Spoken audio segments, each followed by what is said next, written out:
Love is a fifth essential virtue. Now, the Greeks named the first four, but there are other virtues as well that are important. Love goes beyond justice. When we think of Mother Teresa, we don't think what a fair person she was.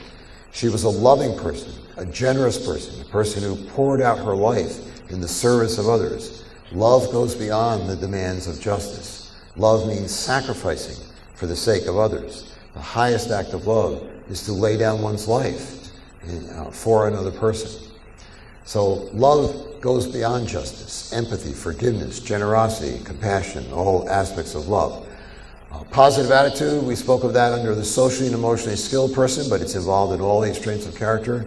A wonderful book for secondary students to read to develop a positive attitude is Viktor Frankl's Man's Search for Meaning, written in 1959, sold more than 20 million copies, translated into more than 2 million copies, translated in more than 20 languages around the world.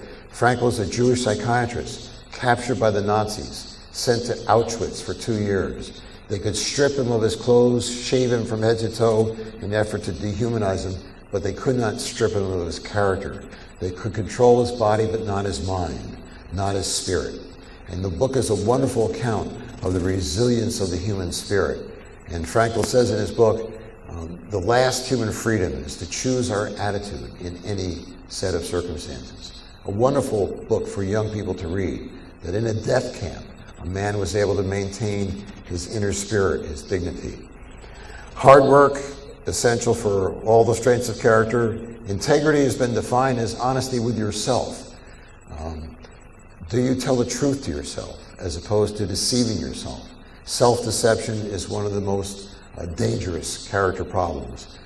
If we lie to ourselves, we can justify any behavior. So integrity refers in part to our honesty with ourselves. Gratitude has been described as the secret of a happy life. If you count your blessings, I'm going to be on a TV show when I was doing a media thing in connection with the book that I wrote, and I was in the waiting room with a 92-year-old woman who was going to be interviewed before me, and she wrote a little book called The 4 Secrets of a Happy Life. And I don't remember numbers 2, 3, and 4, but the first secret was count your blessings every day. Gratitude is an act of the will, not a feeling. Like love, we choose to be grateful. We choose to be thankful. I remember reading a book that told of a priest in Peru who developed the habit of saying Deo gracias, thanks be to God, 400 times a day. All the way through the day, he would say, Deo gracias, Deo gracias. No matter what happened, good things, hard things, he would offer thanks to God. And I tried to do this myself. Right before we were having a major conference, actually, I read the book, and right at the beginning of the conference, the audio-visual was not working. Something was wrong with the sound system, and I couldn't find the guy, and I remembered what I had read, and thanks be to God, thanks be to God, I offered thanks. So the habit of gratitude. There's a story about a pilot in World War II, Eddie Rickenbacker, flew for the Air Force, and his plane went down in the Pacific Ocean. And he floated on a life raft for 3 weeks before he was finally discovered and rescued. And the reporter asked him, what lesson did you learn, the most important lesson you learned from 3 weeks adrift in the Pacific?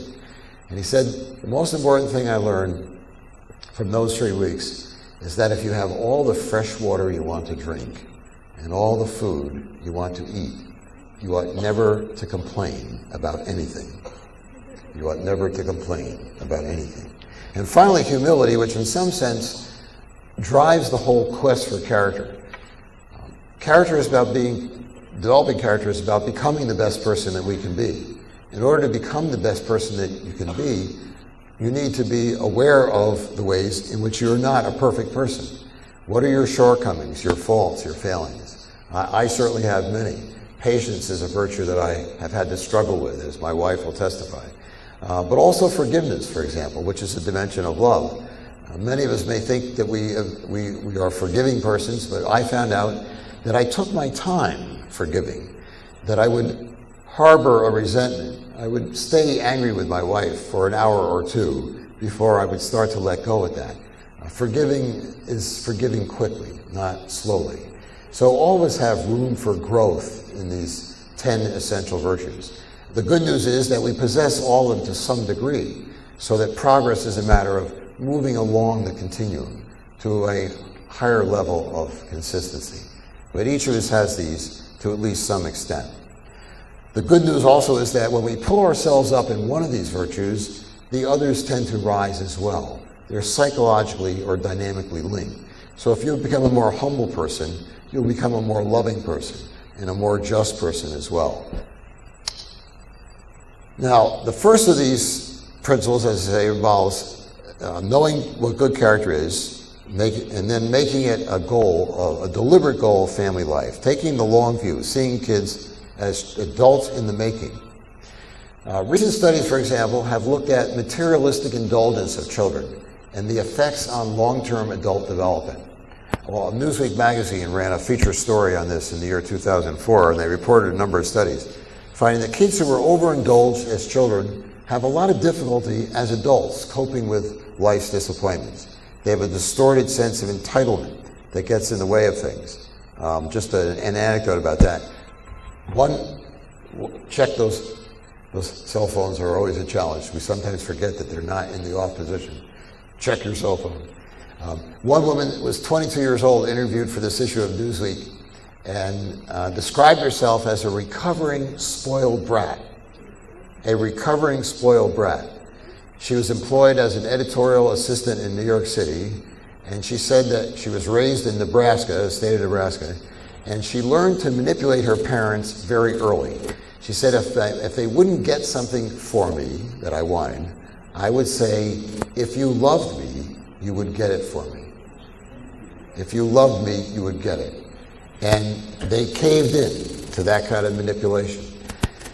But now, as an adult, she struggles with that distorted sense of entitlement.